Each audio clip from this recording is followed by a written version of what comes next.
France strikes bid to halt Macron's rise in retirement age. Like the video and subscribe. We will continue to bring you hot news every day. President Macron's reform program faces a make-or-break moment, as French unions stage a day of mass strikes and protests on Thursday against his plans to push back the age of retirement. A new bill due to go through Parliament will raise the official age at which people can stop work from 62 to 64. Intercity and commuter train services are expected to be badly disrupted. Many schools and other public services will be shut. At Orly Airport in Paris, 1 in 5 flights has been cancelled. On the Paris metro, only the 2 driverless lines will work normally. Large demonstrations drawing tens of thousands are expected in Paris and other cities, where police will be out in force in case of violence from ultra-left and Black Bloc and infiltrators. Under the proposals outlined earlier this month by Prime Minister Elizabeth Borne, from 2027 people will have to work 43 years to qualify for a full pension, as opposed to 42 years now. Hailed by the government as a vital measure to safeguard France's share-out pension system, the reform is proving deeply unpopular among the public, with 68% saying they are opposed, according to an IFOP poll this week. All the country's unions, including so-called and reformist and unions that the government had hoped to win to its side, have condemned the measure, as have the left-wing and far-right oppositions in the National Assembly. And on Thursday the walls of the Élysée Palace must tremble, and Communist Party leader Fabien Roussel said on Tuesday. Because his Renaissance Party does not have a majority in the Assembly, French President Emmanuel Macron will be forced to rely on support from the 60 or so MPs of the Conservative Republicans Party. Though in principle in favor of pension reform, even some of them have warned they could vote against. With the parliamentary process expected to take several weeks, Mr. Macron faces a rolling campaign of opposition, with further days of action likely. In the days ahead, the worst outcome for the government would be rolling strikes in transport, hospitals and fuel depots, effectively bringing the country to a standstill. Political analysts agreed the mood of the country was hard to gauge, so it was impossible to predict whether the scale of the movement would be enough to force the president into a retreat.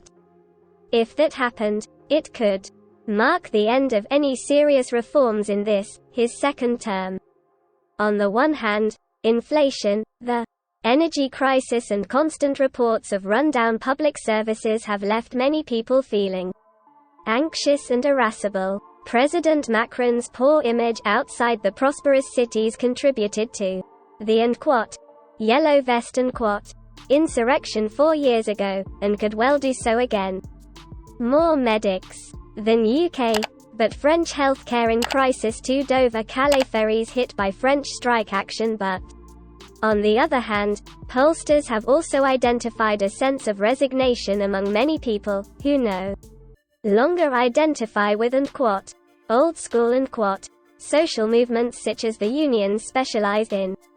Many will also be too concerned about the loss of a day's income to go on strike.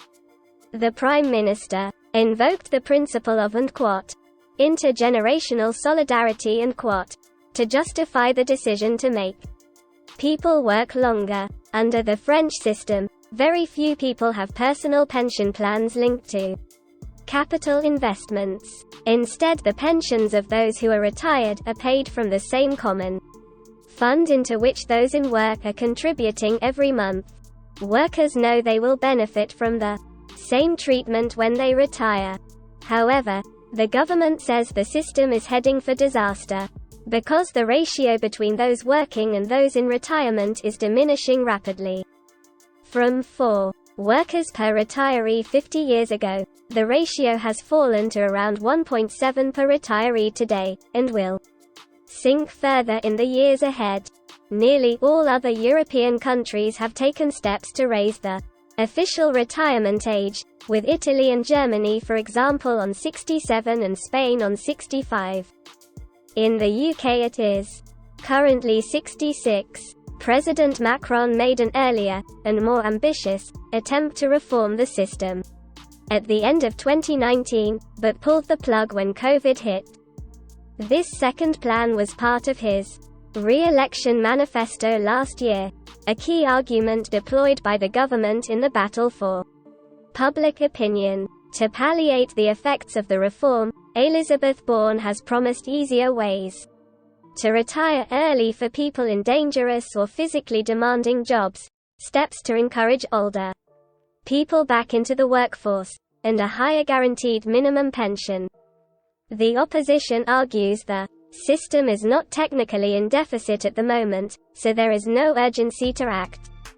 It says there are cost-saving alternatives to making people work longer, such as cutting pensions for the better off. It also says the brunt of the reform will be borne by the poorest. These are people who tend to start work earlier in life, so have normally earned the right to a full pension by the age of 62. Now they will have to work 2 extra years for no added benefit. This is the 7th French pension reform since President François Mitterrand cut the retirement age to 60 in 1982. Every subsequent attempt to reverse that change has led to mass opposition on the street, though in most cases the reform did in the end go through. For example, in 2010, Nicolas Sarkozy raised the retirement age to 62, despite weeks of protests. We hope the video was useful to you. Like the video and subscribe. We will continue to bring you hot news every day.